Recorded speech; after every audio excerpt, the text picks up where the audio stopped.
hello, eu sou Cíntia Pamplona. Olá pessoal, eu sou Rafael Batista e vamos começar mais um episódio do Papo de Compadres.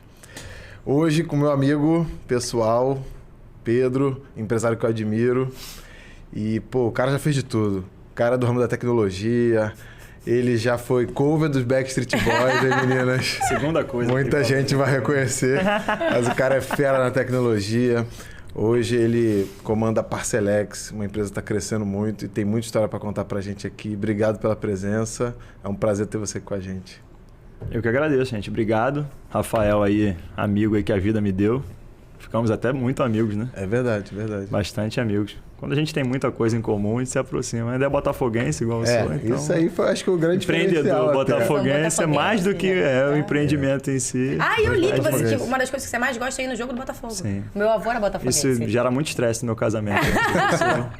No meu também, porque ele quer me levar. E eu fui uma vez. Nesse ponto, ele é um marido mais regrado que eu. Porque... eu fui uma vez no ano passado. Esse ano todo, na campanha desse ano, fui uma vez, mas ele que me levou. Ele adora estádio. Mas é um prazer, eu volto mais vezes. Não, vamos. 2 vezes no ano, assim. Tá bom. Tá bom? Tá bom. Mas vamos lá, conta um pouco da sua trajetória. Vamos lá, né? Então, assim, mais uma vez, obrigado, acho que eu já agradeci, mas eu comecei a trabalhar no ramo de tecnologia, comecei em 2005 para 2006, tinha 18 para 19 anos. Comecei estagiando, mas de maneira totalmente despretensiosa, né? Aquela fase da vida que a gente está querendo arrumar qualquer estágio para ter o dinheiro para sair para balada, para gastar com os amigos. E um amigo meu, amigo de infância, inclusive, tenho relacionamento com ele até hoje. A gente tem até relacionamento profissional em determinadas coisas. Mas um amigo meu mais velho, 5, 6 anos mais velho que eu, ele coordenava uma área de atendimento numa empresa de tecnologia aqui no Rio, na Barra, chamada Bom de Faro, que era um comparador de preços. E assim, naquela época a gente até falava, o termo tecnologia a gente não falava muito, era empresa de internet na época. Engraçado isso, né? Hoje em dia tudo é internet, né? Mas na época, tô trabalhando na empresa de internet.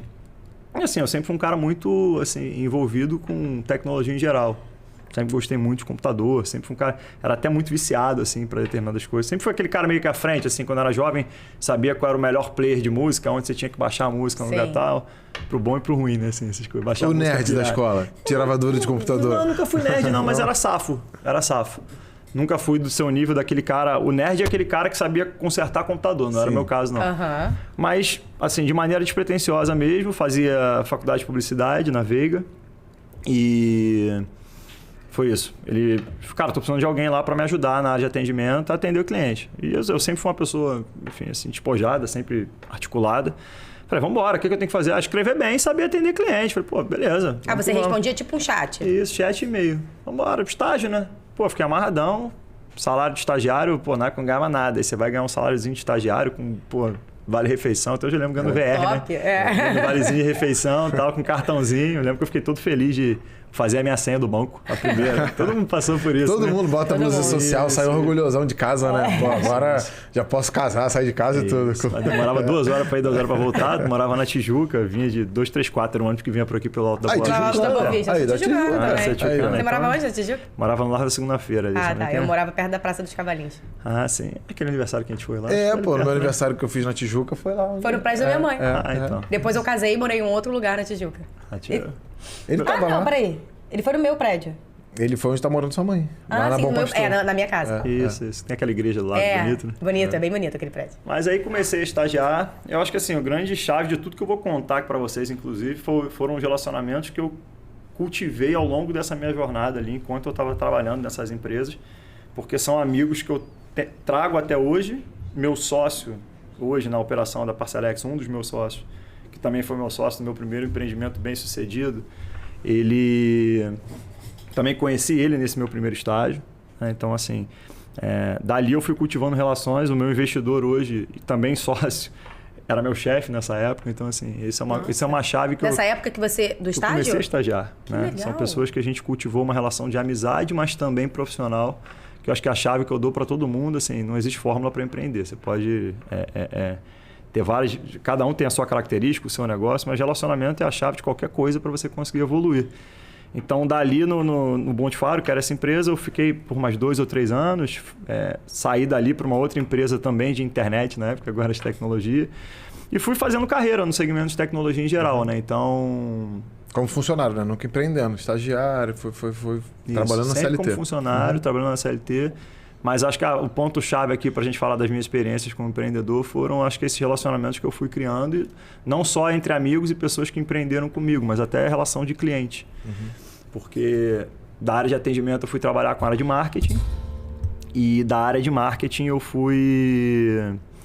comecei a trabalhar com novos negócios, parcerias. Aí eu comecei a entrar mais no front ali dos negócios, assim, né? De criar relacionamento com clientes, até migrar para a área comercial, que foi a minha última experiência dentro de uma empresa como funcionário de fato, que foi no Zoom, que também era um comparador de preços, dos mesmos fundadores dessa empresa, Bom de Faro. Então, eu comecei em 2005 para 2006, em 2011 eles me chamaram para esse empreendimento. O Bom de Faro era tipo um Google, né? Você ficava procurando coisa. É tipo um Buscapé, era de né? shopping, né? Hoje em dia, tipo Mercado Livre. Isso, hoje em dia, quando você quer buscar um produto, você vai no Google, ele te dá ali uma vitrine de produtos. Antigamente não tinha isso, você entrava num site, tipo o Buscapé, e via o mais comparava barato. preços. Comparava preços. E isso era, na época era a melhor ferramenta que você tinha para de fato auxiliar ali na compra, né? Hoje em dia é muito mais fácil, tem um monte de plugin, tem aplicativo.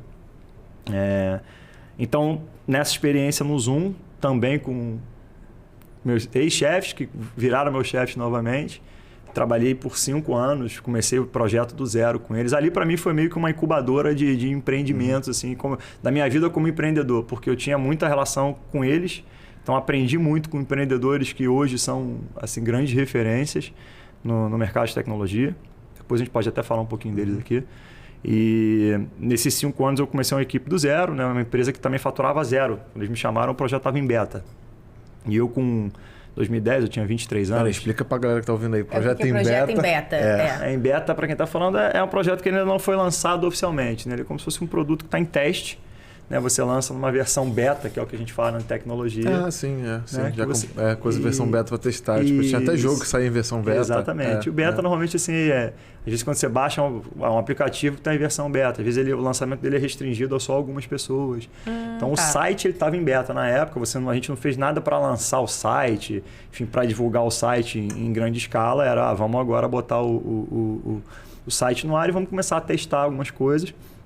Não tinha relação comercial na época, assim, ninguém pagava, porque esses sites de comparação de preço, os varejistas pagavam para estar ali. Né? Então rolava um leilão de cliques. Ainda existe essa modalidade, o Google foi quem... Acho que é Google AdWords, né? Isso, foram eles que popularizaram essa modalidade, que é uma mídia de performance que você fala, você paga por clique. Né? Então você bota ali o teu anúncio, o teu produto, e dali, enfim, as pessoas vão clicando e o varejista vai te pagando, porque você está levando tráfego para a loja dele. Então eu comecei essas relações comerciais com esse site na época. Né? Eu que ia lá em todos os varejistas, batia na porta e falava, pô, tudo bem, aqui é o Pedro, sou o gerente comercial do Zoom. Pô, vamos anunciar lá com a gente. E na época você tinha o Buscapé, que era o grande player, né? Assim, era muito... Devia ter 80%, 90% de market share. Acho que uma menção honrosa disso é que o Bom de Faro, que foi a minha primeira empresa, foi vendido para o Buscapé. Então, na época, isso, em 2006 ainda, eu trabalhava no Bom de Faro, a gente foi vendido para o concorrente. Cara, a mesma coisa que o Vasco ser vendido pro Flamengo, assim, sem incorporar os times. Era clima de guerra, os times não se gostavam, era uma doideira. A galera do Buscapé era de São Paulo, a gente era do Rio. A galera muito romântica também. O público da galera que trabalhava ainda mas naquela época então era todo mundo muito jovem e tal. Tinha aquela coisa de você amar a empresa. Sim. Você amar a empresa. Então, assim, o Zoom depois ele foi lançado por esses mesmos empreendedores que lançaram o Bom de Faro, venderam pro Buscapé e saíram. Aí eles tinham um período de no compete. No compete é quando você não pode concorrer, quando você faz uma venda de uma empresa, ou você tem uma saída de uma empresa. Você tem um tempo que você não pode... Senão eu vendo a minha empresa para o Rafael, daqui a pouco eu lanço mais igual. E depois eles voltaram e chamaram uma equipe. E assim, o que é legal é que grande parte dessa equipe são de pessoas que eram estagiários deles lá atrás no Bom de Faro. Então a gente pegou o Zoom faturando... Na época não faturava nada. Em 2015, quando eu saí, já estava faturando mais de 40 milhões de reais, assim, com 500 clientes. Eu... já tinha um time de 12 pessoas, né, na área comercial. Então, essas experiências, obviamente, foram me moldando muito para começar a empreender, que acho que daqui para frente a gente vai focar bastante. Mas quando você entrou na faculdade de né? publicidade, não estava nem aí para tecnologia, no sentido de trabalhar com tecnologia, acho que eu não tinha nem muita noção, cara. Assim, é porque... Foi o que eu falei, assim, quando você está buscando o seu primeiro estágio, acho que tem pessoas que já nascem com uma vocação, né? Assim, você é engenheiro. Pô, cara, você provavelmente é aquele cara que já tinha muita facilidade com exatas no colégio e provavelmente não que tenha sido fácil, mas você já tinha uma vocação, um caminho, e falou, pô, quero ser engenheiro.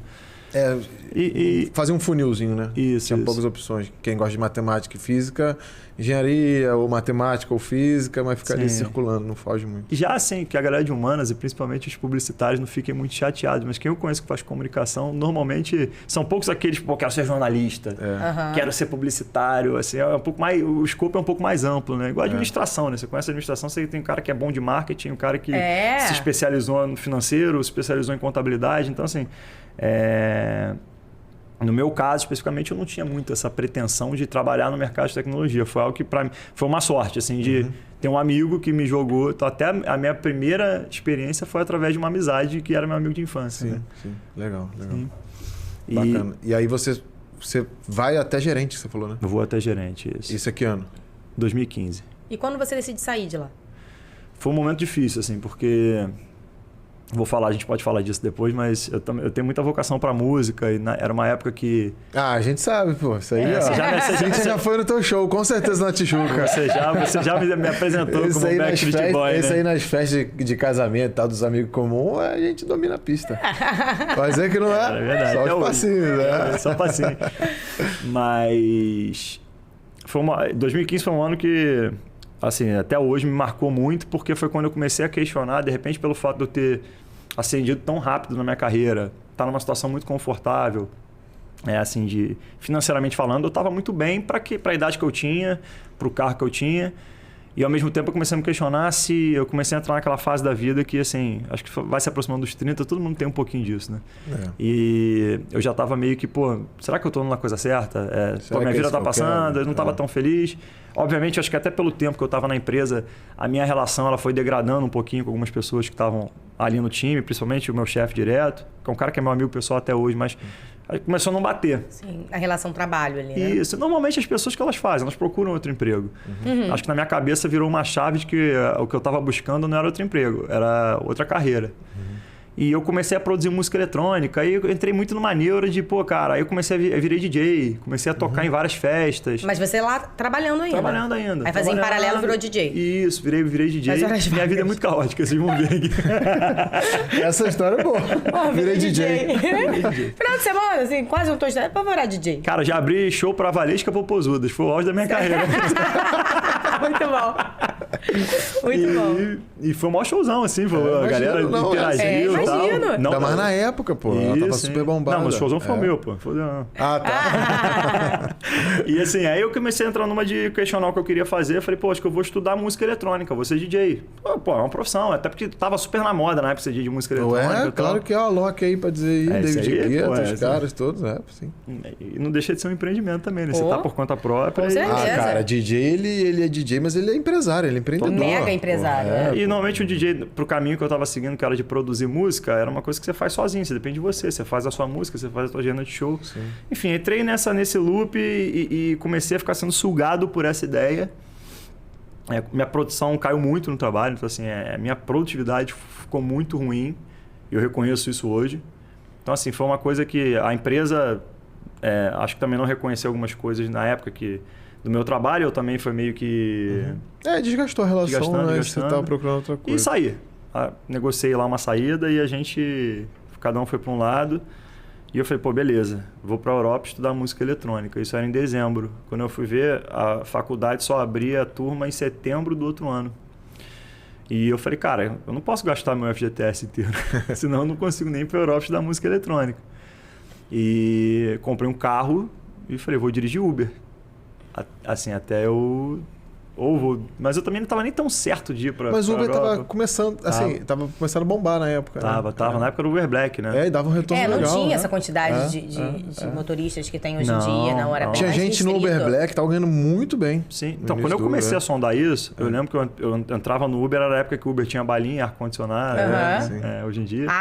Água. E os caras falando, não, eu tiro 4, 5 contos por mês, tal, trabalhando 8, 9 horas. Eu falei, isso aí me sustenta. Pô, tranquilo, era menos do que eu ganhava na época, só que eu falei, pô, acho que dá para me sustentar. Eu mudei de apartamento, eu morava na Zona Sul, fui morar na Tijuca de novo, assim, enxuguei meus gastos, comprei esse carro, falei, vou tratar esse carro como investimento e vou trabalhar para não, enfim, gastar toda a minha rescisão. Você precisava desse tempo para você? Precisava, cara. Porque, cara, dirigindo o Uber ali, a parte técnica é mais simples, né? Você Total. tem que levar a pessoa com segurança e tal, mas você tá ali sendo guiado por um aplicativo. Mas é cansativo dirigir, tá? Mas eu digo mentalmente ali, ele tava talvez Não, a até num cobrança de ócio você criativo, mesmo, né? Acho que Você pode fazer um ócio criativo, talvez assim, de tipo... Você tava trabalhando ali, é o que eu te falo, o cliente vem... Você pega, você não tem que correr atrás do cliente, nada do tipo, Sim, então sim. você conseguiu ter Eu acho que, assim, um ano sabático trabalhando. Profissionalmente falando, não tem. É uma época que não me agregou muita coisa, porque assim, eu também nem cheguei a acho que é a coisa legal de toda essa história. Eu fiquei acho que 2 meses dirigindo Uber, numa carga horária. Tempo. Sim, Foi pouquinho, sim, pensei foi que tinha pouco. chegado Foi um pouco. Uma ano. carga horária que você decidia. Eu decidi, não cheguei a tirar esses 4, 5 contos por mês, porque aí eu também meio que. Cara, acabei curtindo um pouco essa minha paz de ter ficado tanto tempo trabalhando, então eu ficava muito em casa e tal. Mas eu ainda estava um pouco inconformado. Eu falei, pô, será que eu tomei a decisão certa? E nesse momento, vou dizer um amigo, né, mas um parceiro de trabalho lá de fora, né, ele estava procurando alguém para lançar uma solução no Brasil, que era uma solução de publicidade voltada para e-commerce. E o meu sócio atual, na época, ele procurou esse meu sócio. A gente era todo mundo conhecido de mercado. Ele falou, cara, estou precisando de alguém só para apresentar minha solução para alguns varejistas aqui no Brasil. Você conhece alguém? Ele falou, porra, eu tenho um cara para te ajudar agora. Tem relacionamento com todos os grandes varejistas. Por conta dessa experiência que eu tive no Zoom, de ter lançado o Zoom. E aí você conhecia muita gente. Conhecia o mercado inteiro na época de varejo. E falei, pô, ele me ligou. Eu falei, pô, beleza, cara, tô dirigindo Uber aqui, porque em outubro eu vou... Setembro, outubro eu vou... O plano tava de pé. Pra ir lá pra Europa e tal, pra Tava de aprender. pé. Falei, cara, eu te ajudo. E beleza, ele falou, cara, vamos lançar logo, porque o Google tá querendo lançar essa solução no Brasil. E tem uma segunda empresa também chamada Critel, que na época era uma empresa... Hoje está muito comum, porque vocês sabem, a gente fala retargeting, na época não era tão comum, mas hoje... tudo que vocês pesquisam na internet, vocês já perceberam que chega uma publicidade contextualizada para vocês. Né? Então, assim, isso começou muito também lá naquela época de 2015, 2016, já existia esses mecanismos. É só falar que já aparece. Hoje em dia tem, inclusive, algoritmos que medem a sua fala, né? E essa empresa, que era a maior do mundo na época, que era a Critel, ele te marcava ali na tua navegação e depois ele te recomendava um produto. Foram eles que popularizaram esse tipo de mídia que se chama retargeting. E eles também estavam querendo lançar essa solução para varejo e para essa solução de publicidade para varejo, que era um outro nicho, mas eles queriam entrar nesse nicho. E esse cara me falou, cara, vamos botar no ar porque a Critel e o Google estão entrando, né? O maior e o segundo maior de mídia, me ajuda. Eu falei, vamos embora. Cara, eu falei, vamos montar um PPT aqui, não tinha nem tecnologia. Assim, vamos testar para ver se tem aderência. Eles não tinham feito ainda depois o eu fui programa. descobrir que não tinha nem programa. O cara me vendeu o que tinha. Eu falei, beleza. Botei montamos um PPT, botei minha mochila nas costas, liguei, o pessoal tudo, tu não tinha saído, tu não ia virar DJ, porque a galera tinha relacionamento. Falei, cara, mas escuta aqui essa solução, que a solução é muito boa, que era você pegar... Você tem um e-commerce, Tenho. né? Você imagina que você pega aquela tua vitrine de recomendação de produtos? Sim. Aquilo ali é um sisteminha de recomendação de acordo com o que o usuário está buscando. A gente transformou aquilo no espaço de publicidade. Não necessariamente é um banner. Você não precisa fazer publicidade só com banner, com aquelas publicidades chamativas, com material gráfico. Você vai no supermercado hoje, no varejo físico, aquelas gôndolas, normalmente aqueles posicionamentos são todos acordados comercialmente. Você sabia disso? Eu sabia de farmácia. Farmácia. Então, mercado é a mesma coisa. Aqui, então, assim, aquilo é um tipo de publicidade, né? Você vira para um fornecedor e fala assim, pô, vou botar aqui o produto com maior visibilidade. Normalmente são os produtos que estão no teu campo de visão. Tem toda uma estratégia. O da entrada, né? Isso. Quando você está entrando, os corredores que tem mais movimento. Tipo, pô, vamos fazer isso para e-commerce. Vamos pegar aquelas vitrines ali, quem viu também, produtos recomendados. Vamos botar ali produtos patrocinados. Só que o que vai estar sendo recomendado ali tem um viés de clique, o cara vai pagar para ter um clique ali, mas também uma recomendação mais ou menos porque ele está buscando. Então a gente, vamos fazer do caralho, não tinha isso na época. Pode falar palavrão aqui? Pode. Então, pode ficar à vontade. Meio desbocado. Então assim, cara, a gente começou a conversar com os e-commerce, ninguém tinha essa solução, hoje também está super difundido. E não, vamos colocar, pô, todo mundo gostou. Falei, pô, maior adesão, né? Falei, vou continuar ajudando o cara. Ele era de fora, me pagava em dólar e tal. Aí ele me ligou no dia e falou assim, Pedro, tô com um problema. Eu falei, o quê? Pô, a gente não vai conseguir seguir com o projeto. Quanto tempo depois? 2 meses depois. Eu já tinha fechado com os 3 maiores varejistas do Brasil. Não. Sim, só com o PPT. Aí eu falei, pô, obrigado. Vou desenvolver então aqui. Chamei esse meu sócio, que hoje é meu sócio até hoje. E a gente fundou a Percycle. que era essa empresa de recomendação de produtos com publicidade envolvida. A gente, em 1 ano e meio, a gente fechou com quase todos os grandes varejistas do Brasil. Você teve que correr atrás de alguém que desenvolvesse agora o programa. Foi uma correria. Mais, isso que eu falei, em quanto tempo? Porque você começou a vender, você tinha que apresentar aquilo ali, né? Senão ia perder o time do negócio. A gente recrutou um time. Também quase todo mundo, pessoas que já tinham trabalhado antes. Pegamos uma galera super transpiração, muito boa.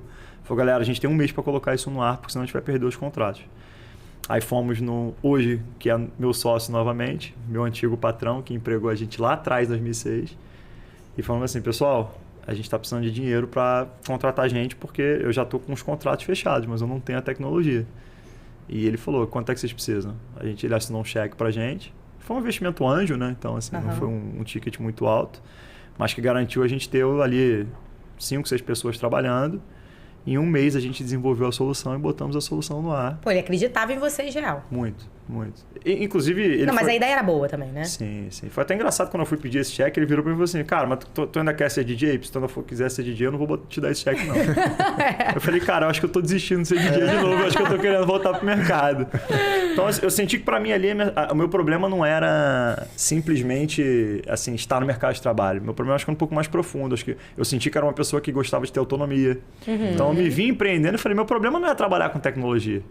Eu vi que o meu problema é que, assim, tava no momento de eu, de repente, ser o meu próprio chefe. Sim. Eu ser o meu chefe. E, cara, deu muito certo. Então, eu e o meu sócio, o Hélio, que veio, ele também é um cara muito brilhante. Do ponto de vista de execução, ele já era empreendedor antes. A gente tinha sido estagiários lá atrás, juntos, nessa empresa, no Monte Faro. E depois, ele começou a empreender antes de mim. Enquanto eu estava no Zoom, ele já estava empreendendo com outras empresas de tecnologia. Então, inclusive a Percycle, que é essa empresa que a gente fez de publicidade, ela já era uma empresa até que existia. A gente aproveitou o CNPJ que ele tinha. Legal. Mais fácil, né? Porque a burocracia já estava ali meio que Tanto feita. que eu nem entrei como sócio no início, assim. Fiquei de boca com ele, como ele continuou lá no... Ele tinha até antigos sócios, depois precisou fazer um acordo. E a gente, cara, em 1 ano e meio, a gente teve mais de 80% de market share, competindo com o Google e com o Criteo. Que incrível. Legal. Gente, tudo aconteceu assim meio que porque tinha que acontecer mesmo para você conseguir. Sim. Mas vem os relacionamentos, né? Eu acho que a chave de tudo tá aí. Mas aconteceu exatamente. De repente, se ele estivesse lá na empresa, o cara vem procurar ele não ia ser indicado, porque ele estava na empresa. Sim. Ele tava, foi o momento certo, quando ele assim. tirou o momento dele. Entendeu? Ele tava ali dirigindo o Uber, porque O cara, quando te procurou, ele sabia que você estava parado. Oi? O colega de Sabia. fora. Sabia que ele estava parado, indicou ele porque ele estava parado. De repente, se ele estivesse trabalhando, não ia indicar, entendeu? Sim. É o momento certo na hora certa. Mas gente boa parada, eu já ouvi falar sobre isso. Que gente boa, quando para, aparece um monte de gente querendo chamar pra trabalhar. Não, Às vezes aparece Gente um boa monte, não fica parada, né? Exato. Os bons funcionários, eles são empregados muito rápido. Tem muito essa pegada, às vezes a pessoa tá infeliz no lugar e ela é muito boa, ela para, porque enquanto ela tá empregada, a oportunidade não surge, é isso que eu quero dizer. Porque as pessoas falam, ele tá muito bem empregado, ele vai custar muito e tal. As pessoas não vou também se chamar. fecham para as oportunidades, então acho que é isso, assim, às vezes você até pensa em contratar alguém e fala, pô, não dá, o cara tá caro, pô, o cara tá gostando. Né? E de fato, assim, não foram. Quando eu saí, houve oportunidades ali de algumas empresas, pessoas que me ligaram. Eu tava no Rio, você não quer vir para São Paulo, não quer mudar de áreas. Na época eu tava muito comprado com a ideia de tirar esse meu tempo e de repente mudar de carreira. Mas aí surgiu essa oportunidade e a gente, cara, assim. Acho que o timing foi muito bom. Então, tecnologia é muito timing também, né? Muito. Se passa, igual você falou. Eu Tava imagino. ali, É o tempo vendi, inteiro, não cara. tinha, mas tive que montar rápido, porque senão vem outro O monta, tempo inteiro, faz. sim. E justamente com 2 gigantes, né? Assim, entrando no mercado de fora. Acho que o grande diferencial... A nossa tecnologia era melhor que a do Google? Não era. Era o relacionamento que eu tinha criado com os varejistas. certeza. E a nossa capacidade de execução. Assim, a gente conseguir desenvolver uma tecnologia rápido. E qual era o meu diferencial? Era eu virar para uma Americanas da vida, uma Magazine Luiza da vida e falar assim, cara, você precisa disso? Eu desenvolvo. O Google, para customizar, é mais difícil. Não tá a gente fala, não está tropicalizada a solução, né? Assim, né? Vem com ideias comerciais muito lá de fora. Assim, os gringos são mais engessados para negociar. Tem esse termo, não está tropicalizado, legal. Tropicalizar, E assim, as coisas andaram muito bem até a gente vender a Percycle. Depois de quanto tempo? Pra você ter noção, né? Eu saí do Zoom no final de 2000... Olha, a janela é muito curta, né? Eu saí do Zoom no final de 2015. Fiquei esses 2 meses dirigindo Uber. Aí ali, de fevereiro, março, recebi essa ligação dessa pessoa lá de fora. O projeto, em maio, mais ou menos, ele já tinha me dado o aviso que não ia conseguir seguir. E aí, meu sócio... A gente se juntou e fez a tecnologia, aí fechamos acordos com a B2W, que hoje em dia é Americanas, né? Mas que era o braço digital da Americanas, Submarino, com a Magazine Luiza, com a... Na época era C9, hoje é Via Varejo, né? Que tem Casas Bahia, Extra e Ponto Frio. A gente fechou com todos os grandes. Você tinha contato dessa galera toda? Tinha o contato, entreguei a tecnologia e a gente ficou com um market share muito grande, né? Mais de 80% de market share, a gente cresceu muito. Então, ali em 2016 foi um ano que a gente foi crescendo, a gente começou a pegar contatos super grandes da indústria, né? Você imagina uma Samsung da vida, uma LG, eles querem anunciar nesses espaços para ganhar visibilidade. E a gente era a primeira solução que tinha essa possibilidade da Samsung comprar ali um espacinho numa vitrine, botar um celular, pagar por clique, e a gente ainda mostrava o quanto ele estava vendendo. Então tinha tecnologia embarcada. Lá dizia, por exemplo, a pessoa clicou, e aí se ela finalizasse a compra, aparecia para você? Aparecia. A gente fez uma tecnologia que não só recomendava o produto aqui numa ponta, mas lá que a gente fala no final do funil, né? Lá no final do funil, quando o usuário chegou no final do carrinho, fez uma compra, ativava uma tag nossa falando, ó, o cara clicou e comprou. Então tinha como mensurar, então a parada era muito boa. Muito. E final de 2017, no final foi quando a gente fez a venda, né? Ali entre agosto e setembro de 2017, a gente foi procurado pelo time de M&A, né? Que é Merger and Acquisition, se fala, né? Que é fusão e aquisição de empresa. Eles procuraram meu sócio e falaram, a gente quer fazer um bid aí, né? Fazer uma oferta para comprar vocês. Porque a Lynx, na época, queria fazer um produto. Quando ela viu esse mercado bombando, ela já estava... A Lynx é uma empresa que cresce muito por aquisições. Na época, eles tinham feito, 29 aquisições em 5 anos. Eles compram muita empresa. Agora, a Lynx foi até comprada pela Estônia no ano retrasado. Mas, nessa época, eles estavam comprando muitas empresas e a Lynx é uma empresa de software tradicional e eles queriam entrar no mercado de tecnologia. Então, eles já tinham comprado 2 ou 3 empresas de tecnologia, só que sempre com viés de cobrar do varejo, né? A Lynx é muito solução para você cobrar do varejo. Você quer ter um RP? Eu tenho Lynx. Você tem Lynx, né? Minhas empresas são Lynx. E eles são referência para moda, né? Por são muitas. Todo mundo de moda é Lynx. É Lynx. O Lynx, eles têm também uma linha Microvix, que é para pessoas menores, Isso. é para franqueados, e aí ele é a referência, assim. Lynx é o que todo mundo usa, é o sistema que todo mundo usa. Sim. A grande maioria, né? Tem outros, óbvio, mas a grande maioria é Lynx. Em moda, todos os grandes varejistas que você compra, você vê a notinha fiscal lá com a luzinha deles, né? Mas eles estavam querendo entrar no ramo de tecnologia e a gente era a primeira solução que dava dinheiro para o varejo. Ele não estava cobrando por uma solução. No contrário, falou, me implementa aqui que eu vou trazer dinheiro de publicidade para você. Porque isso era uma receita 100% incremental, né? Então, assim, você imagina que eu vou lá na Cintia Pamplona e faço uma solução de publicidade. Eu vou começar a vender aquilo para um fornecedor seu e vou te trazer esse dinheiro limpo. Falar aqui, ó, arrecadamos tanto e a gente dividir essa grana junto com os varejos. Então, a Lynx falou, pô, acho que é uma oportunidade boa até de retenção dos meus clientes aqui. Eu virar para um cara que é cliente meu e falar, pô, agora eu tenho uma solução de publicidade que vai te dar dinheiro. Eu não vou te cobrar nada. E eles compraram a gente no final de 2017, né? Então, assim, foi ali que eu acho que, de fato, minha vida mudou muito no sentido de reconhecimento como empreendedor, porque as coisas foram muito corridas para mim naquela época. Assim, quando eu parei para pensar, quando concretizou a venda, eu falei, caraca, assim, em menos de 2 anos a gente tirou uma empresa do zero, com vários percalços. Do zero ao topo, eu estava depressivo, de depressivo eu fui dirigir Uber, de Uber... Foi um período tão caótico que eu não vi acontecendo, não vi quão rápido foi. Não, e eram quantos sócios? Só você e mais um? Era eu e os sócios empreendedores eram eu e o Hélio, somos sócios até hoje. E a gente tinha um grupo de sócios investidores que são nossos ex-chefes aí lá de trás. Que são caras assim muito feras, muito feras. Eu vou falar com eles para eles virem aqui, pelo menos um deles. Eles acabaram de abrir um capital na bolsa. Pô. Porque eles são os fundadores do Zoom, né? Eles abriram capital na bolsa pelo Zoom. O Zoom assumiu a liderança desse mercado de comparação de preços. Eles abriram até um marketplace também, né? Então você pode vender dentro do marketplace deles. E assim, os caras abriram, foi o IPO de tecnologia mais bem sucedido da bolsa, né? O preço da ação começou a R$18, no mesmo dia chegou a bater 44, 45. E você não conseguia entrar no IPO, que é a oferta inicial, né, que o pessoal fala na bolsa. Eles lançaram um prospecto falando, no dia tanto a gente vai lançar as nossas ações, você pode reservar aqui. Eu não tinha. A demanda foi gigante. Eu tentei comprar e no rateio lá eu nem cheguei a sair. Então eles são muito sinistros. E agora eles foram incorporados pelo Banco Pan. Os caras são muito feros. É isso. Se tu tem uma empresa e fazer um IPO, Cintia Pampano faz IPO na bolsa. É zerar o jogo. Aí... Acho que eu diria que para o empreendedor, ainda mais na situação que eles se encontravam, porque eles ainda eram empreendedores que ainda estavam tocando o negócio, tinha uma fatia muito majoritária da empresa. Porque às vezes você, como empreendedor, você começa um negócio e ao longo do tempo você vai fazendo tanta rodada de captação, tecnologia tem muito isso, né? Você ficar... É um mercado que a gente vai falar disso também, aqui, mas é um mercado que ele é muito... Agora não, porque o mundo está em crise, mas até pré-pandemia era um mercado muito líquido. Você tinha muito fundo de venture capital jorrando dinheiro em cima de ideia de PPT. Sim, sim. E...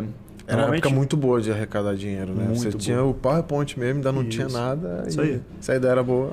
Isso aí. Tá mudando bastante agora, né? Tá. A galera tá demitindo com força aí no Vale do Silício. Sim. E o dinheiro tá mais curto. Então, o dinheiro tá curto. Agora a gente fala que as startups elas não têm que ser mais unicórnios, né?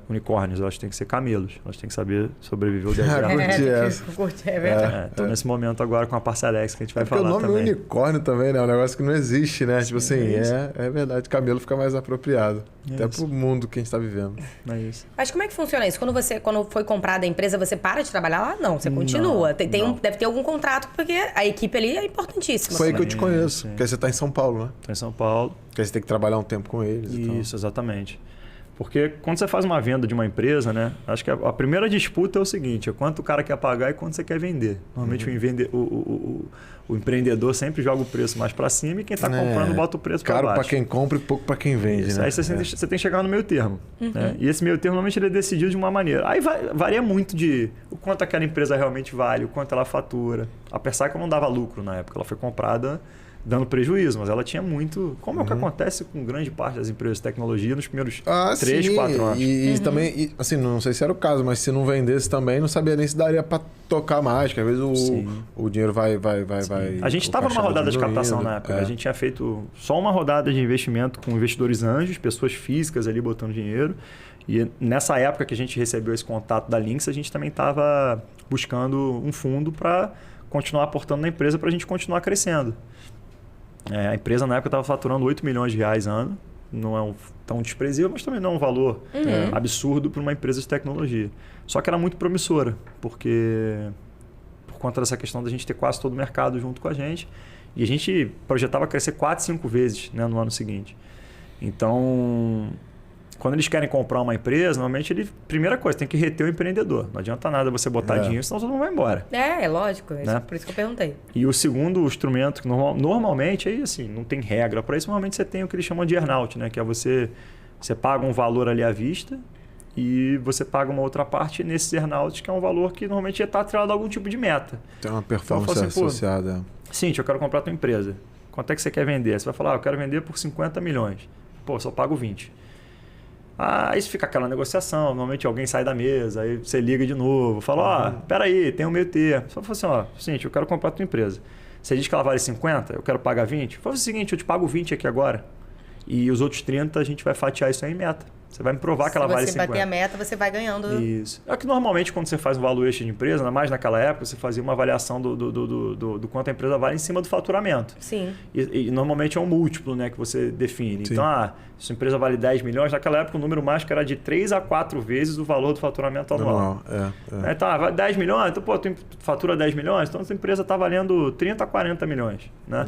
Só que aí tem outro componente, que é assim, qual é a margem da empresa? Né? A empresa dá lucro? A empresa está no prejuízo. Via-se muito faturamento antigamente, né? Muito faturamento. Só que a última linha ali, né, assim, o EBITDA, EBITDA, cada um fala de um jeito, é um número que as pessoas também olham e determina mais ou menos quanto você pode botar o múltiplo. Tinha empresa que era comprada com múltiplo de 10, 15 de faturamento.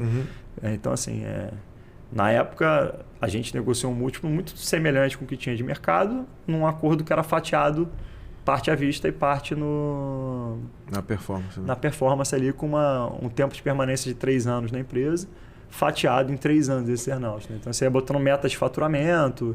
Aí cada empresa negocia de um jeito, né? Mas normalmente no modelo de aquisição você tem um período a gente fala de lock-up, né? Mesma coisa até quando você faz um IPO, né? Porque imagina que eu vou fazer um IPO, os investidores, agora a oferta é pública. É mais sensível ainda, porque você bota a vida inteira da empresa ali. Quem está comprando sabe quem são os sócios. Se você não tiver um lock-up, se você puder, que o pessoal fala, vestir essas ações, o pessoal comprou, eu botei tudo no bolso, Você não tem vínculo nenhum. Então, normalmente você tem um período ali que você tem que ficar na empresa, você não pode sair vendendo as tuas ações ali e tchau, né? Muita gente fala que não compra a empresa, compra a gente também, né? O pessoal avalia a pessoa inteira, né? Sim. Naquela série do We Crashed, que fala da história do WeWork, mostra muito isso, né? Sim. Na hora que ele tem que mostrar os números pra todo mundo, só que os números dele estavam todos zoados. Cara, esse cara, assim, ele obviamente... Ele tá gastando que não... Já viu essa série? Não. Pô, que isso, cara. Essa série é muito boa. Essa série é muito boa. Muito E, boa. assim, ela do WeWork, aquele cowork sei. super famoso. Ainda existe, né? Mas eles bombaram muito. Antes da pandemia era muito cowork, depois com a pandemia diminuiu. Mas o cara é muito zoado. O cara gastava muito. Cara, esse cara, ele é meio que o retrato do empreendedor de tecnologia, assim. E eu tento fugir muito desse tipo de imagem de empreendedor. Eu sou um cara que, por mais que eu trabalhe com negócio comercial, eu não sou um cara que gosta de me expor muito, mas é uma opção totalmente pessoal. Pô, eu já recebi muito convite para palestrar. Até falei, eu vou lá porque eu sou teu amigo. Que moral, hein? Tá vendo? Assim, mas agora daqui... Minha mãe, quem tem amigo não morre pagão. É isso aí. Mas é daqui pra palestra, porra, vai bombar. É porque eu acho que assim, vai perder eu o acho que medo. ainda tem mais coisa para realizar antes de contar a história. E nesse mercado, porque tudo se conversa, né? O mercado que os valuations são super inflados, o empreendedor abre a empresa dele, com PPT ele consegue um investimento com a empresa valendo 10, 20, 30 milhões. Sobe a cabeça do cara. Sim. Aí ele consegue um cheque, às vezes, de milhões na primeira rodada dele. Primeira coisa que ele faz um escritório com mesa de ping-pong, videogame, pinta tudo, compra um monte de cadeira de 5 mil reais. Quando o cara vai ver, assim, você vai olhar para o PNL do cara, o cara tá gastando rios. Aí, de 2 em 2 anos, ele faz uma rodada, ele vai se diluindo. E por que ele faz isso? Para manter a imagem dele de empreendedor. E o cara começa a tomar muita decisão. Acho que essa série do Crash diz muito disso. Assim. O cara é totalmente megalomaníaco, fato. Só que você começa a tomar muita decisão para alimentar a tua imagem, não a imagem da tua empresa. Sim. E por isso que esse mercado é muito traiçoeiro. Por isso você vê muita empresa quebrando, né? Assim, porque... e eu tento, assim, no máximo possível, jogar todo o foco para as minhas empresas, não para mim.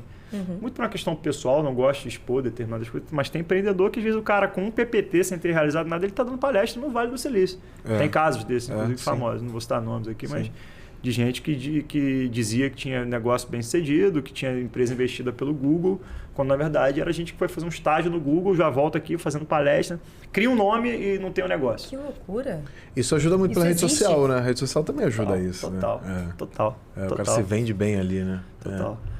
Isso existe. Pô, muito. Porque o AGCL é uma startup, né? E a gente participa de rodadas, de captação de investimento, tem muito. Pô, que loucura. Muito. E montar uma empresa que de fato tem uma sede já. Porque eu falo, PPT, quando eu falo, ele tem um PowerPoint, literalmente. Ele não tem time, ele não tem escritório, ele não tem nada. E tão pouco, às vezes, tem a solução implementada. Tem só a ideia da solução, né? Sim. Que eu acho que... Não, muitos casos. Agora o mercado mudou, mas é tudo muito cíclico, né? Assim, período de crise daqui a 2, 3 anos. Porque tecnologia é um negócio disruptivo. Então, quanto mais disruptivo, é um negócio de mais risco, porque você não sabe se aquilo vai dar certo ou não. Sim. Normalmente está trazendo coisas novas e o investidor ele quer estar à frente também junto com o empreendedor. Então, ele está botando dinheiro. Esses fundos de investimento, eles têm teses, né? De que assim, vou botar em tantos negócios. Ele já sabe que aquele dinheiro dele vai pro ralo, mas ele está contando... Que vários vão dar errado, mas se um der certo, contando que um tá vai bom. dar certo. Então, assim, então, existem essas teses.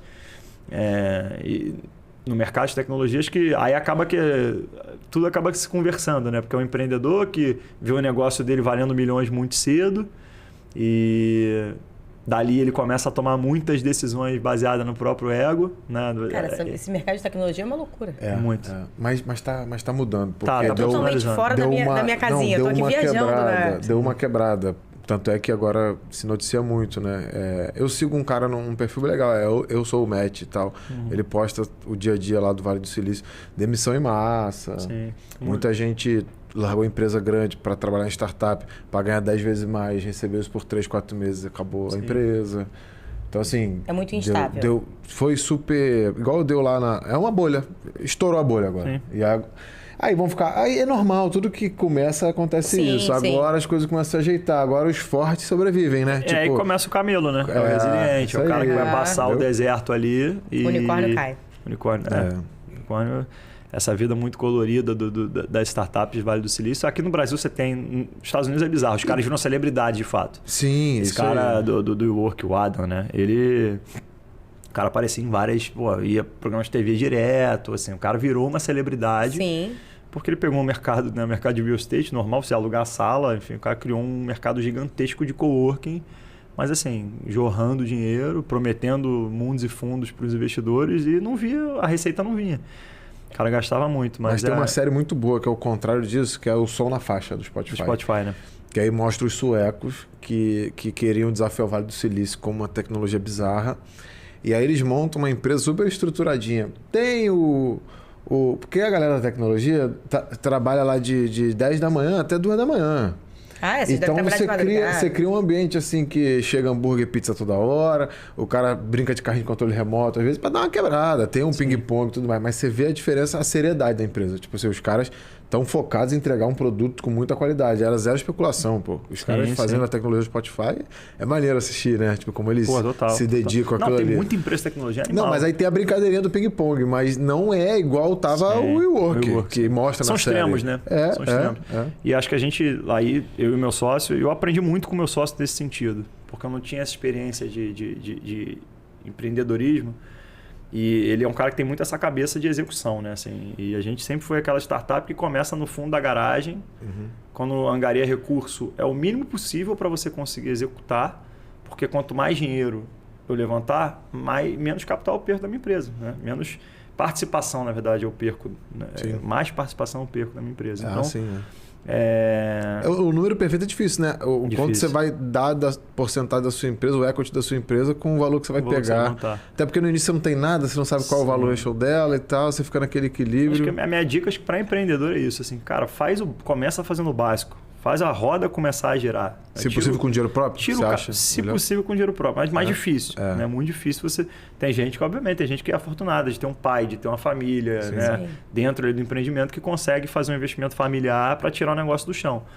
Só que muita gente não tem essa sorte. Então, assim, você tem que começar a tentar, assim, aí chamar as melhores pessoas possíveis para te ajudar nesse processo. E se estiver pensando em captar dinheiro, sei quando amigos meus me ligam, você fala, cara, assim, capta o mínimo necessário que você tem para tirar o teu produto do chão. Não se deslumbra de já querer botar... Obviamente, é bom você ter uma empresa que vale 10, 20 milhões de reais na primeira rodada, óbvio que é. Mas às vezes você não precisa de 2, 3 milhões. Você precisa de 500 mil, você precisa de 100 mil. Você precisa só de um incentivo ali para botar um time, criar uma estrutura pequena, entendeu? É porque são mundos diferentes. É muito diferente. Mas quais são os principais desafios assim, de um modelo online de negócio? Varia muito, Cintia, assim, varia muito. Eu tô atacando muito o empreendedor aqui. Vai ter uma galera de tecnologia que vai me cobrar no LinkedIn depois aqui. Mas é verdade. Assim, foi o que eu falei. O segmento de tecnologia, quando ele é muito disruptivo, você tem um problema de, às vezes, você não ter nenhum modelo de negócio validado. Né? Nos meus 2 empreendimentos, o primeiro que foi a Percycle, não existia esse negócio no Brasil. Então, a gente precisou testar o modelo de negócio no Brasil. Você tem que medir se tem aderência, né? Se o teu produto ele tem demanda. E normalmente soluções de tecnologia são soluções que você não tem isso mapeado, você não tem isso 100% maduro. Né? Sei, o Frango é engenheiro elétrico. Já existe todo um mercado de engenharia elétrica ali, ele fez bem e tal, mas tecnologia, às vezes você pode embutir uma coisa nova, tal. Você trabalha com varejo. Varejo ele existe há muito tempo. Você vê com a tua competência, teve a visão de trazer os produtos certos, mapeou a demanda. Tecnologia, às vezes, é isso. Pô, o Spotify estava entrando numa tecnologia de streaming quando ninguém sabia como ganhar dinheiro com isso. Né? Ele queria pegar o Pirate Bay, né? Porque era só pirata, não tinha. Olha só, assim, então, o grande desafio, e assim, eu falo muito por tecnologia, porque se você falar assim, Pedro, quer ser meu sócio aqui numa loja da Cintia Pamplona, eu vou te quebrar em 2 meses, que eu não tenho a mínima noção de como tocar um varejo. Assim, porque quando você abre a loja, ela pode não vender bem, mas ela vende já no primeiro dia. Uma notinha fiscal você vai emitir. Eu não tenho o menor... Você fica meses sem ganhar nada. Pra mim não tem a menor condição disso aqui. Eu fico imaginando lá. É depressão na certa. É a crise de ansiedade em cima de crise de ansiedade. A Gessel ficou 2 anos sem faturar nada. Eu ia morrer, tô falando sério. Eu ia morrer. Eu sou muito elétrica. Foram 2 anos sem faturar nada. É normal. Você tem que... Só gastando e levanta investimento, investe no time. E aí você tem muito projeto, porque assim, são projetos que vão trazer retorno para frente. Porque, aí acho que aí que está o X da questão. Né? Quando você vai empreender, a execução vale muito mais que a ideia. Sim. Sempre. Pô, eu tenho uma ideia ótima aqui, cara. Eu vou fabricar carro voador. Pô, a ideia é do caralho. Fabrica aí. Fabrica, bota, executa. Tem regulamentação para tu voar de carro? Não tem. Tecnologia barata? Não é. você não vai conseguir executar. Você não vai conseguir botar um carro para voar amanhã e ter um mercado só para isso. Sim.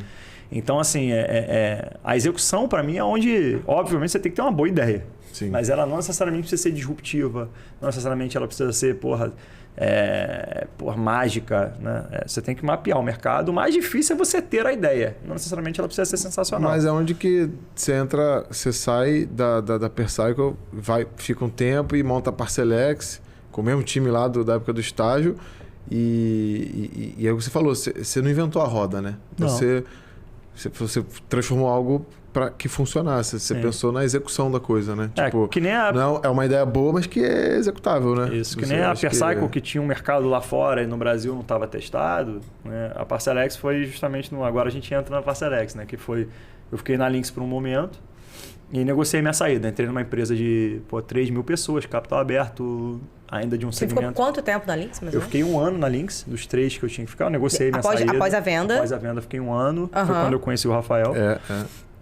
E o meu sócio ficou ainda mais 1 ano. Eu fiquei 1, ele ficou 2. E quando a gente ainda estava na Lynx, a gente, obviamente, você está com a cabeça de empreender, né? Assim, sim, aí a gente investiu em alguns projetos, sempre de tecnologia. E tem uma coisa que assim, começou a me machucar muito, que era assim, cara, ainda não estou pronto para ser investidor. Eu ainda tenho que ser o cara que está executando, que está botando a mão na massa. E meu sócio com a mesma dor. E a gente nem da Lynx ainda, a gente tem um contrato para cumprir aqui, só que as coisas também dentro da Lynx foram mudando um pouco de forma. A gente já tinha um time muito bom, isso foi um mérito. Essa parte é a pior parte, cara. Você vende tua empresa, tem que ficar 3 anos vendo a outra.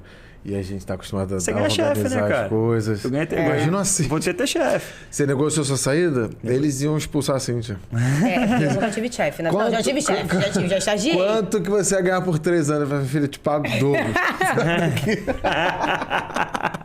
6 meses, não, mas toma aqui o dobro. Eu tenho uma certa dificuldade com algumas burocracias, assim, que me dá uma gastura. Cara, essa burocracia não precisa. Vamos pra prática? Pula isso aqui. Sim. Cara, o Bruno às vezes me conta umas coisas que acontecem assim no trabalho dele. Eu falo, não. Ele trabalha numa empresa gigante, né? Tipo, é burocracia pura. É burocracia pura. Tipo, outro dia eu tava com um problema no negócio da limpeza. O cara pega pano de chão aqui de casa e leva. Não pode. Não pode, pega. Porque as pessoas vão cair e vão machucar o pé. Mas não pode. Mas o dia que assim, Tia Pamplona foi uma marca de 5 mil funcionários, qual lado você vai levar, você vai ver que se não botar burocracia, a empresa não anda. Você tem que estruturar processos. Isso é um fato. Eu acho que a gente, sim, eu tenho ciência que vai ser uma dificuldade para mim quando a Parcelex deixar de ser uma empresa de 40 funcionários e ser uma empresa de 500, 1000. E eu acho que esse é um grande diferencial, assim, que a gente foca tanto na execução, que agora na Parcelex também a gente tem concorrente que tem 300 pessoas e a gente é líder de mercado com 40. Então, assim... Sério? Sim. Porque aí na Parcelex, né, a gente sai... Aí na Lynx a gente negocia a nossa saída e adivinha quem chamou a gente para empreender dessa vez? Meu cara ex-chefe lá do Monte Faro, que depois me contratou no Zoom, depois investiu no meu projeto. Obviamente, a gente vendeu a Percycle, ele também teve um retorno ótimo no investimento que ele teve com a Percycle. O cara que deu o chequinho lá, né? Isso. Igual aquele cara, o Rick Chester fala, volta lá e paga quem te emprestou um dinheiro, né? Pra manter as portas abertas. Esse aí foi bem pago, assim, ficaram bem felizes. E aí ele me ligou e falou, Pedro, vem aqui no escritório pra gente trocar uma ideia. Eu falei, vamos. Cara, assim... Você já tinha saído da Lynx? Tava já em vias de sair, assim. E... Ele falou, a gente tá com uma ideia... Não, perdão, já tinha saído da Lynx. Nessa época, assim, na Lynx eu ainda estava investindo em 2 projetos. Não estava executando. Mas eu te conheci final de 17, por aí? Final de 18. Mês de 18. Mês de 18. Você estava em São Paulo, mas depois você ficou 1 ano aí estudando novos investimentos. A gente conversava pra caramba e tal. Então, quando eu saí da Lynx, eu saí com essas ideias de investir em 2 negócios de tecnologia. Eu tinha uma inveja dele vender uma empresa e ficou um tempo estudando novos investimentos. Esse tempo, né? Que a gente... imagina assim, estudando novos investimentos. Ai, que maravilha. Você vê, eu entrei no mercado de moda. Eu falei, sério? Eu não sei se você chegou a botar... Você conheceu o iCloset? E, cara, tem que falar disso, cara. É óbvio que a gente tem que falar disso. Eu lembro que você tava nessa pegada e de repente aparece a Parcelex, No iCloset era... Você levava malinha pra casa das pessoas, né? Você pedia no aplicativo, quero Cíntia Pamplona. A gente ia lá, pegava e... Eu lembro disso. Lembra? Mas essa galera precisa desse tempo, assim... Ele é muito inteligente. Uma das pessoas mais inteligentes que eu conheço. Que isso, cara. De verdade, A gente conversa por horas. Esse podcast aqui detalhe duraria... de Botafogo. Demoraria. Eu comecei... Se fosse o Flamengo, então... Eu comecei a estudar mais o Botafogo. Flamenguista, falando. Eu comecei a estudar mais o Botafogo para ter assunto com ele. Eu sou um botafoguense, assim, que eu sabia que era um atacante, mas não nada, sabia... Rafael. Ele ficou mais Botafogo por minha causa. Aí eu Não falei nada. assim, pô, vou estudar mais o Botafogo. Mas ele é muito inteligente. E essa galera, com essas ideias, assim, disruptivas, por mais que ele acha que não é, eu acho que é. Cara, tem que ter um momento ali pra você pensar Sim. e estudar coisas e tal. Às vezes eu me cobro isso, sabia? Sim. Eu acho que todas as vezes, até que eu tiro umas férias, eu volto com ideia de empresa, de faz melhoria. muito Sim. E Não, às ajuda vezes, muito. quando a gente vê passa o ano que a gente não parou, às vezes, para refletir o nosso negócio, né? Isso é um conselho bom aí. Que eu. A Cintia falou pra não falar mais dica, falar conselho, pessoal. Agora conselho. Senhor da dica. Sigam. Senhor da dica. Rafael.baptista. Rafael com peludo. O conselho é bom, ter um ócio criativo é bom. É bom. Tem um momento que é bom. Mas a Cintia não consegue ficar 2 horas no ócio criativo. Não, ela vai organizar um churrasco, alguma coisa. Fica querendo pensar alguma coisa. Eu tenho algum problema. Eu não sei. É sério, eu preciso fazer uma análise. Eu não faço análise, eu devia fazer. Porque eu não consigo me ver parada. Se eu me vejo parada, me dá algum revertério aqui que eu começo a ficar mal comigo mesmo. Eu preciso fazer alguma coisa. Então, tipo, final de semana, o meu final de semana ele é preenchido das 9 da manhã até 2 da manhã. Ele é todo preenchido. Eu não posso ter nenhum momento. Nossa, eu sou o contrário. Isso me ajuda muito, assim, eu consigo desligar fácil. Eu não. Fácil. Eu sou entre você e ela. Eu desligo muito tranquilo. Eu desligo, mas também gosto de um agito e tal, mas eu desligo também. E eu com fui certa casada com uma facilidade. pessoa que é igual a você, que detesta agito. Não, eu não sei eu como que desligo. o casamento dá certo, mas tá dando. Eu sou até uma pessoa agitada, mas pra esse sentido, assim, eu consigo me isolar e, assim, pra tudo na vida. Se eu Mas quiser tem a ficar Nath, eu consigo, que é meio Que frenética. equilibrou. Ela é frenética? Ele tem uma Com Cintia. ela é mais frenética que eu com trabalho, assim. Ela se estressa muito mais, ela chega em casa... Eu sou uma pessoa que eu não gosto de falar de trabalho. Você me conhece há quantas vezes a gente sentou, fiquei falando do Parcelex, muita coisa eu devo estar falando contigo aqui. Que a gente Eu tô nunca ouvindo conversou. agora. Eu não sou uma pessoa que gosta de falar de trabalho. Assim, por incrível que pareça, sei lá, eu boto muito minha energia para trabalhar. Assim, e na hora da minha vida de lazer, eu desligo de uma maneira que quando eu volto pro trabalho, eu volto muito energizado. Assim. Eu cheguei numa metodologia que eu acho que até ficar falando do meu trabalho me prejudica às vezes, entendeu? Porque eu não consigo desligar. Interessante. Interessante. Então eu tenho muito essa cabeça de... Meu momento de lazer hoje, nem sempre foi assim, mas hoje é meu momento de lazer. Não falo de trabalho, não sou um cara extremamente engajado em buscar referência. Cara, eu tenho que trabalhar, fazer o certo, fazer meus relacionamentos com as pessoas corretas e vamos que vamos. Entendeu? Então, assim, aí acho que até falando da Parcelex, né? Que eu acho que é o negócio que eu tô tocando hoje. Mas volta lá que ele te chamou. Eu quero saber o seguinte, ele te chamou pra ir lá numa reunião pra falar da Parcelex? Falou que, assim, aí ele falou, cara, esse projeto é um projeto robusto. Você empreendeu na Percycle, a gente vendeu a Percycle, a gente não tinha nem 20 pessoas no time. Ele falou, esse projeto é um projeto que é mais robusto, é para trabalhar com crédito. Tipo, porra, cara, não tenho a mínima noção, como é que eu vou ceder crédito? Não, tem um cara aqui que é um cara sensacional de crédito, que é meu amigo, só que ele veio do crédito offline, ele não é um cara de tecnologia. Eu preciso de os empreendedores para montar uma tecnologia que é o quê? Você parcelar, financiar compras online no e-commerce, sem cartão de crédito. Boleto. Boleto parcelado. Que é o crediário digital, cada um tá falando de um jeito Que agora. louco, não sabia nem que isso existia. E... Vai vir, pô. Vai chegar no teu telefone, assim, boleto vence amanhã. Ai! e chega direto. Pensei isso aí. O Bruno vai falar, apresenta pra ela esse negócio de boleto parcelado, não, que ela adora uma parcela. Parcelex, né? Assim já vai ficar... Chega... mas cobrar é difícil, cara. Imagino, eu tô vendo isso. E eu falei, pô, cara, ótimo. Dali a gente fez vários brainstorms, assim, a gente foi amadurecendo, como a gente faz, tem demanda, e, porra, tá muito reprimida a demanda. O mercado no varejo físico é gigante, não tem ninguém no online, não tem ninguém. Pô, por quê, cara? Os grandes bancos já... O cara já tem uma aquela carteira desconfiança. Por que já não um tem? crediário Deve ser uma gigante. furada danada. Não tinha tecnologia embarcada, né? Sim. E, pô, beleza, é tão difícil fazer tecnologia? Não é que seja difícil. O cara tem que focar muito no esforço para um produto que vai ter que analisar crédito em tempo real. Se você tem um e-commerce, você nunca vai gostar de ter um meio de pagamento ali que o cara fica 5, 10 minutos para concluir uma compra no teu checkout. Você quer que o cara... Meu e-commerce não aceita boleto, pra você ter uma noção. Porque você não quer travar estoque, né? É isso. Eu não tenho um estoque gigante e aí pra eu travar boleto, o boleto travava muitas vezes. E tem gente que não consegue comprar E aí vai comprando várias vezes, entendeu? Sim. E aí, tipo, a mesma compra, a mesma pessoa travava todo o meu estoque, porque ela comprava mais de uma vez comprando. e Sem só pagava querer. um boleto. Sem querer, não era de propósito. Mas pagava uma vez só. Então, tipo, tira o boleto, você tá me deixando muito nervosa. Aí, juro. Aí, ó, você falou. Não tem ócio nem pro boleto. Nem o boleto. O boleto não descansa, A gente- né? Pô, sai daqui, boleto. Eu falei, gente, pelo amor de Deus, vocês estão me enlouquecendo com esse negócio de estoque. Porque acontecia muito. As pessoas. É impressionante, mas muita gente não sabe comprar na internet ainda. Tem que ser uma coisa. Muita gente. Sim. Tipo, Não, muita muita gente. gente, muita gente. É uma coisa. É muito comum. Eu mesma sou péssima pra internet. Mas as pessoas. Aí não, não, acho que eu esqueci não sei o quê. Aí fazia outra compra, outro boleto. E aí ela travava durante 3, 4 dias o meu estoque inteiro. Se eu tinha, sei lá, 50 produtos, às vezes tinha 20 travado com a mesma pessoa. É isso. É uma loucura. Interessante. Eu tô aprendendo isso. Não, eu tô achando o Legal, máximo esse negócio de parcela com boleto. A gente parcela com boleto, só que a gente trava o estoque. É o carnê. É o Trava o estoque. Trava porque eu preciso pedir a famosinho. documentação do usuário. Então ele gera o pedido. E depois que ele gera o pedido, ele precisa mandar a documentação pra gente. Quer tirar uma foto, né? Não sei se já chegou a abrir uma conta em banco digital. Aí tem que tipo, tirar Você foto. faz a selfie, você tem que aproximar o teu rosto, exato. tirar. Aquilo ali é uma prova de vida, né? Pra você garantir que é um ser humano. Sim. E E como é. Cara, que loucura. E você analisa a vida da pessoa, rastreia a vida da pessoa inteira. existem algumas travas ali, a gente não pode Eu fazer adoro assim. esses tempos Não, da rastreia que eu tecnologia. digo assim, tipo. gente tem Se o nome tá fornecedores. sujo, se o nome não tá, se ele tem. Como é que é a Você falou que 5, relação 10 dele. minutos é muito. O teu é quanto tempo? Não, hoje a análise de crédito, assim, você... Vamos lá, botei o Parcelex na loja da Cíntia. O usuário chegou no checkout ali, selecionou o Parcelex.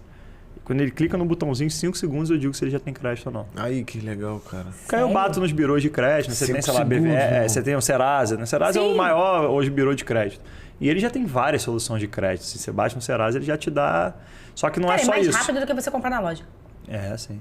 Sim, é Porque muito na rápido. loja tem aquela Tem que fila. emitir, Não, então, tem que passar o- o cartão. E aí, aí vem o não, papelzinho. de boa. Porque, O você, boleto por exemplo, é- uma Casas Bahia faz crediário. Faz. Eu vejo aquelas filas lá. a O pessoa fica crediário do dente. papel ainda existe, né? Existe. E é né? forte pra cacete. Muito, né? E o processo é muito mais burocrático. O cara chega na Muito loja, burocrático. É, fica leva ali horas o ali, comprovante de renda, leva ali o é contra-cheque. verdade. Tipo, às vezes quando eu recebo ligação de alguma Liga. funcionária minha, ela trabalha com você mesmo? Tem que Sim, pedir um sim. avalista, uma recomendação. Então, assim, É.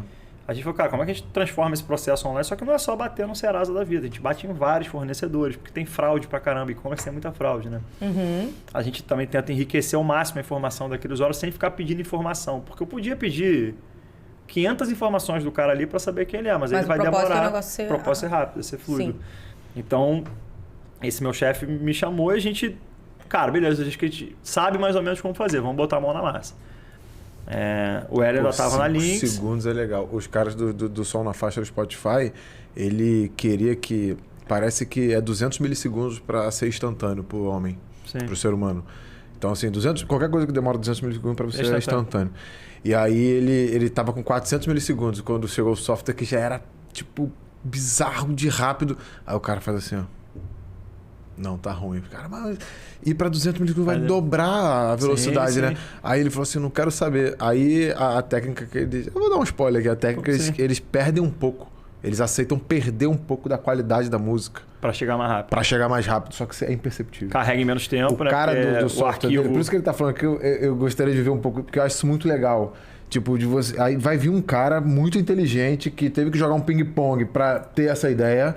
Aí o cara senta do nada, às vezes dormindo, os caras acordam com a ideia e falam assim: sim. vou deixar passar um pouco de informação. Você não percebe na música, mas o Spotify perde dados na transmissão dele. Por isso que ele é instantâneo. Você clica, pá, a E música você toca. fica na área comercial. Eu fico... hoje eu toco tudo, né? Assim, não programo diretamente, mas no Parcelex eu cuido da área que a gente chama de negócio, né? Então, área comercial, parcerias, marketing também está comigo.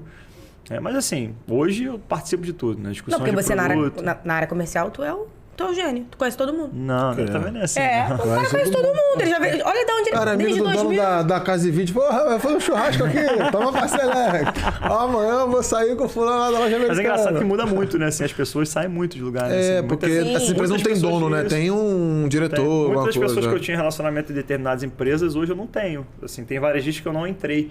Obviamente, por meio de pagamento, é um processo de venda completamente diferente. Eu chegar no varejista e falar, pô, por mais que pareça simples, né? Todo mundo vai querer, pô... Não, tem taxa, né? custo. Tem uma questão de Tem taxa uma ali. implementação. Às vezes o cara não... É diferente o processo de venda do que era na Percycle.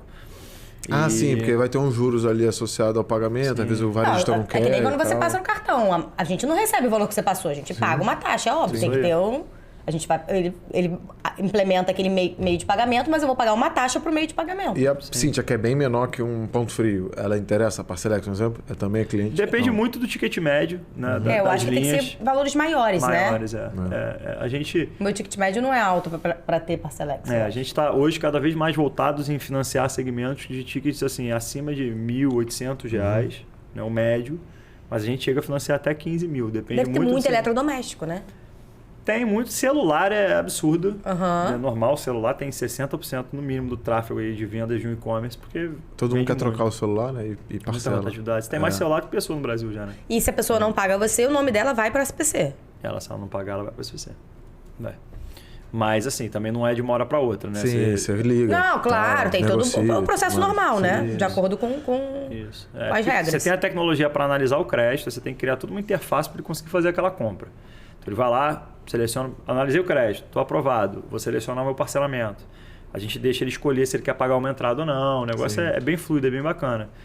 Sim, e tem assim a chance de, por exemplo, eu quero parcelar, vou dar um exemplo, em 24 vezes. Aí você fala, em 24 eu não autorizo, mas eu autorizo em 12. Nem aparece para ele. Se ele for aprovado, eu já aprovo ele com o máximo do que ele tem de plano. Aí cada ele que tem escolhe se vai ser 2, 3 ou 24. Gente, quem programou isso é um gênio. É um gênio. Pode Sério? botar lá assim de Pamplona. Cara, sensacional. Muito bom. O pessoal de Muito tecnologia legal. lá é muito bom. Muito legal. Gente, passou rápido, esse passou muito rápido. Não foi? E você estava preocupada com a área de tecnologia. Agora a gente vai Eu tava muito descontrair. preocupada. Eu falei assim, até apresenta, Rafael, e o porque eu sou Pedro- muito, juro, eu sou muito ruim nessa área. Né? Muito. Eu não entendo nada de nada. Me pergunta tudo de moda, eu sei tudo. Agora, da área de tecnologia, Não, e dá eu uma sou intimidade. zero à né? esquerda. E dá uma intimidade. Eu sou da Dá. área de tecnologia, mas não na dele. Essas que pessoas são muito crânios. O concurso da tecnologia, assim, você fica até meio assim de entrar no assunto, né? Tu deixa falar. Não, e eles têm os termos doidos lá Que a dele. Cintia fala que eu falo muito, a Cintia também fala muito. Hoje a gente falou pouco. Na hora de ficar botando terminologia em inglês no setor de tecnologia, o pessoal adora. O pessoal Deus, fala, tudo tem em umas inglês. coisas. Não, mas hoje a gente falou pouco. Falamos, porque ele fala mas bem, é bem interessante. Eu Vamos falei para as daqui a pouco da perguntas. Parcelex aí. Mas tem que falar da época do Backstreet Boy. Fala o que o pessoal quer saber. Mas o que você quer saber? Que eu dançava no Backstreet Boys? Não. Porque isso é muito legal, cara. Que eu era criança. Eu vou ter que falar uma coisa que aconteceu aqui no pode meio. falar. Ele te chamou de frango. Ele Ele tá te zoando, mas a gente aproveita pra zoar ele também. Ele te chamou de frango. Isso ia acontecer um dia. Gente, eu vou explicar pessoal, o porquê. Explica, então. Os amigos dele que vêm aqui, todos chamam ele de frango. E aí, a primeira coisa que ele fala assim, só não vale me chamar de frango. Não é nem meu apelido, é meu nome. É Não. meu apelido de infância já. O pessoal me chama de frango desde que eu sou criança. Aí todo mundo que vem aqui, que é meu amigo, fala assim, mas pode chamar? Eu falo, é um podcast, né, de empreendedorismo. Não chama, Mas não. é justo. Mas ele foi disruptivo. Agora, tá aberto aí, Tá pessoal aberto. que vier Pô, aqui. é uma pode troca justa. chamar. Você me expôs aqui que eu era cover de Backstreet Boys, então o mínimo mínimo chamar é ele esse de pessoal frango. saber que você é o frango. Só não vou dizer o que você dançava. Eu vou chamar de Nick agora, então. Não, mas o que eu acho legal agora pra descontrair um pouco, porque o papo foi super inteligente Sim. e tal, é que, pô, todo mundo queria ser Backstreet Boys quando Nossa, eu era da minha era muito época. fã de aposta. Porra, meu, os Eu caras dançava na namoravam matinê, me todas as apresentava. meninas do Na bairro. Tijuca, onde? É. Terceiro milênio. Terceiro milênio. Tu foi no show dele! O Beto já me viu dançando lá e tudo. Terceiro milênio. Muito bom, Bem muito na bom. hora, o primeiro Depois que eu virou falei. virtual, lembra? Virtual. Aí, tá vendo? É. Por isso que tinha que falar desse assunto, né? Pra recordar a sua infância. Você lá... Não foi de propósito, não te chamei de frango de propósito. Não, mas com agora carinho. pronto, ele foi disruptivo. Agora, ó, tá aberto. Pessoal, ó, Gabriel. Continua, teve aqui. Rafael. Não chamou. Todo mundo perguntou. O Gabriel se Mas esforçava, ele né? se esforçou. Ele lançou... Você nem percebeu, Chamei eu acho. mesmo, nem eu percebi. É, eu percebi. Eu percebi falei, na vou hora, jogar eu essa falei, no final, mas vou foi jogar mais essa de no uma final. vez? Não, foi uma vez só. E depois fala Rafael. Aí o Gabriel vai Mas ficar eu muito falei, chateado, Rafael. porque o Gabriel falou que podia ter performado melhor Se pudesse te chamar se de frango. pudesse chamar de frango. A Ele gente falava- chama ele novamente. Ele falou que ele pensava que o Rafael, aí voltava. Vamos para as Vamos perguntas lá. finais. Maior dificuldade. Eu acho que assim, empreender, a gente estava falando isso aqui antes do podcast, né? Não é romântico, ao contrário do que as pessoas acham. Nossa, é super romântico empreender, né? Assim, você não pode romantizar o que você está fazendo quando você está empreendendo, acho que é a primeira coisa. Então, assim, a maior dificuldade... Aí, acho que as dificuldades elas variam muito de acordo do segmento, qual é o projeto, o tamanho do... Mas eu acho que a grande dificuldade geral, acho que na minha concepção, é você saber tomar decisões certas.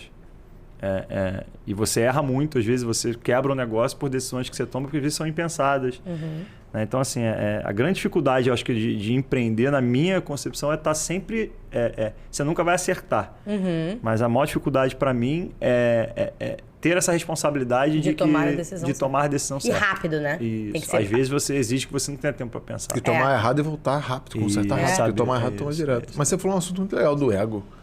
Que muita gente o que a gente chama de Vale do Silício é uma forma de dizer que são as startups, né? Não necessariamente são de lá. Que é ego, né? Muitas vezes isso quebra não só a startup, qualquer empresa, né? Quebra muito. Quando você bota a pessoa que quer se vender como pessoa física e acha que tá maior. Eu sempre falo isso, não existe Neutec, não existe ninguém, não existe Rafael, existe Neutec, existe Excel. A Cíntia Pamplona é o mesmo nome, mas assim, a empresa Cíntia Pamplona não é a Cíntia Pamplona. A Cíntia Pamplona quiser parar, tem que continuar. Sim. Só que tem gente que coloca, fica acima, e isso é muito perigoso, né? A PJ é sempre mais forte que a PF. É tipo falar de futebol que eu gosto de Botafogo. Tipo, não tem um atacante goleador que seja maior que o clube, né? Que a instituição. Exato, é claro. Isso. Então acho que a maior dificuldade, resumindo, é você se manter sereno para tomar as decisões. Não sempre vão ser corretas. Mas para mim é o que mais assim, me deixa, às vezes, apreensivo. Porque dificuldade vai ter muita. Tem muita coisa que é em comum, né? Assim, às vezes você fica sem dinheiro para empreender. Lógico. Então, assim, tem uma série de coisas. É que tem vidas que dependem do empreendedor também, né? Sim. E suas decisões podem impactar vidas, né? Então, sempre vão impactar. Toda decisão que você tomar no empreendimento, na sua carreira profissional enquanto empreendedor, vai impactar quem está embaixo de você. Verdade. Seja do time ou seja cliente. Eu acho que cliente, e isso é uma coisa muito boa. Se não botar a carroça na frente dos bois, eu falo muito isso. É você tomar a decisão pensando no negócio. Cara, isso é muito difícil. É muito difícil. Muita gente toma decisão só para você. É verdade. Sua maior vitória? Acho que assim, não vou dizer nem a venda da Percycle e nem o Parcelex. Acho que minha maior vitória foi ter conseguido me achar. Entendeu? Ter encontrado um caminho que me deu felicidade, que me deu uma conquista financeira. Acho que isso... porque você passou por aquele momento ali que você não sabia bem o que fazer. Eu passei por um momento que assim... Não, você tentou ser DJ, pelo amor de Deus. Eu caí... Deus, tu é muito bom, né? Eu não contei situações assim... Você ia fazer ele virar DJ, olha o desperdício. Não, vai que o cara vira um Alok, a gente já tá podendo viajar. Não, ele não nasceu pra ser DJ, ele nasceu pra ser isso aí. Não, com certeza, a história tá... Não era tão talentoso também assim, não. Empresário que você admira. Não, mas a segunda maior vitória dele... Foi casar com a Natália, minha amiga, porque ele me conheceu. Que é uma empreendedora, vamos convidar um dia a Natália pra vir aqui. Ela tá com vergonha lá. Que vergonha, Natália. Tem que vir, Ela falou, eu vou lá dar entrevista. Vai sim, vai dar tudo certo, né? Empresário que você admira? Vou citar dois, um que eu conheço e um que eu não conheço. O que eu não conheço, acho que até hoje, pelo que representou e legado que deixou, acho que o Steve Jobs é um cara muito disruptivo. Não era um cara fácil, quem viu as séries ou os filmes dele, mas acho que você olha para o que o cara construiu, o império, pela personalidade dele. Ele era um cara que ele também influenciou muita gente a querer ser maior do que Mas o Steve Jobs foi um cara que chegou a ser expulso da Apple, né? Foi para Pixar, então assim, ele foi um cara que ele sentiu na pele o que também às vezes você tem um ego muito grande. Então, pelo que ele fez, pelo que ele construiu, e quando você vê o impacto depois que ele morre, em como a Apple teve que se reposicionar, deixou de ser precursora das coisas, né? A Apple lançava tudo novo. Eu lembro quando lançou o primeiro iPhone, foi um negócio assim absurdo. O primeiro telefone de tela, você mexia, todo mundo mexendo no teclado e o cara você já mexia tudo com a mão, dava zoom e tal. Você tinha o iPod também, ele foi o primeiro a lançar o MP3 Player para competir com o Discman e tal. A gente é da época do Walk-Talk do Discman. O próprio Spotify, né, cara? Veio depois que ele tinha falecido. Será que ele não teria... Ele veio pelo iPod, né? Acho que o iPod acho que deu uma instigada nesse serviço de streaming, mas porque antigamente você tinha que baixar o MP3 para botar no iPod. Então acho que o Steve Jobs, acho que é muito piegas falar dele, porque acho que todo mundo... Mas não tem o que dizer. O cara é tipo o Pelé da tecnologia, entendeu? Independente seja tão bom até que seja impossível ignorar seu resultado, né? O cara tem... Muita gente vai falar várias coisas ruins dele, mas é impossível ignorar o resultado. Mas será que hoje ele seria cancelado, teria espaço? Ele faleceu tem 10 anos, 2011, né? Tem. Mas ele é um gênio. Não, ele é um gênio. Não, acho que a gente não dá pra dizer, né? Os tempos mudam. Talvez ele tivesse mudado também, né? Às vezes ele também poderia ter mudado. Mas eu acho que a condição seria um pouco diferente da Apple em si. Sim. Hoje a Apple virou uma empresa que ela faz o contrário. Ela espera a Samsung, as marcas chinesas, né? Assim, a Xiaomi, todo mundo lança a feature, a Apple vai e lança melhor. Sim, ela não é ela que bota no mercado. Não tem nada. Por que o iPhone agora é revolucionário? Nada. Só que o cara vem com a câmera Ultra Blaster, esse sistema de pagamento por aproximação, a Samsung já tinha há muito tempo. Não, e quem também escalou foi a Apple. Então, assim, e tem esse negócio de quem usa a Apple só usa a Apple. Tipo, eu não sei nem como é que faz pra mexer num Android da vida. Já tem isso, da usabilidade. Tipo, aí a pessoa meio que fica focada Mas naquilo tá ali. cada vez mais parecido, porque o telefone da minha empresa é Samsung e tal, e eu não acabo sei nem como tendo é que dois, desbloqueia. eu uso na boa. Até que dá pra melhorou usar. bastante. Mas eu acho que é o Steve Jobs. Eu nem planejei, depois eu vou até dar uma ligada pra ele e falar, ó, te citei aí.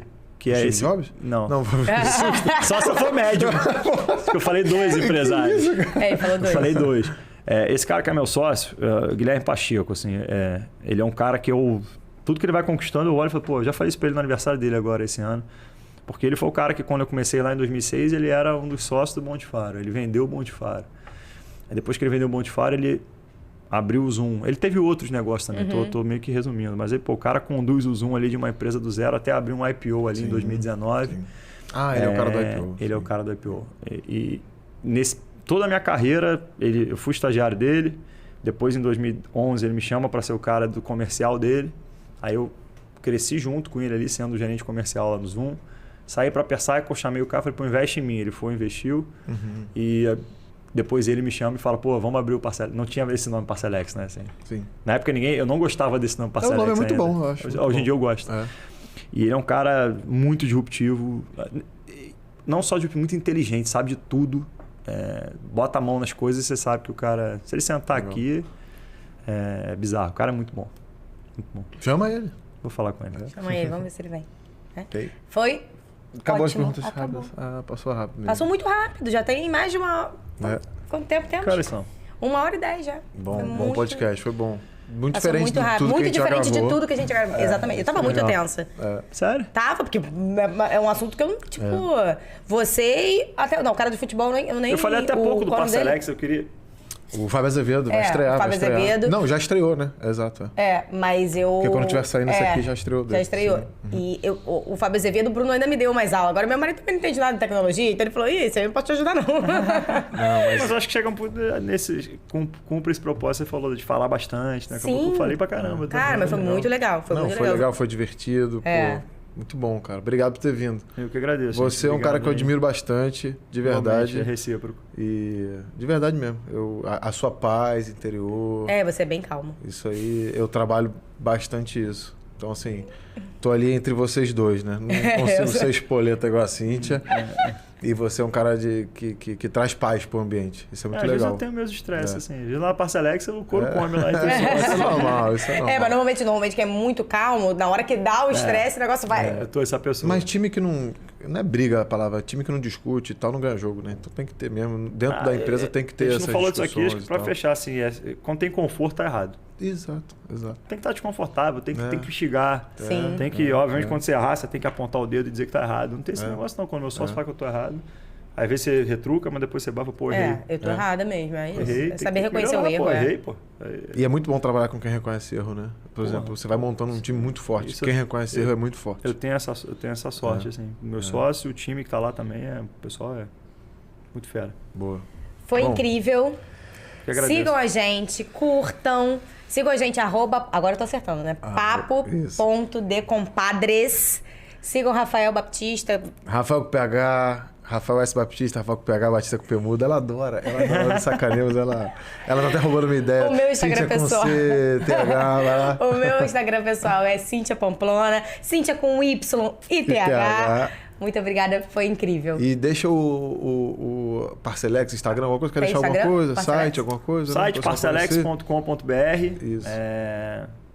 Enfim, a gente está plugado em vários varejistas. Lá no site vocês podem ver aonde vocês podem comprar usando aí o Parcelex. Isso é importante. É isso. Pessoal, obrigado. Valeu.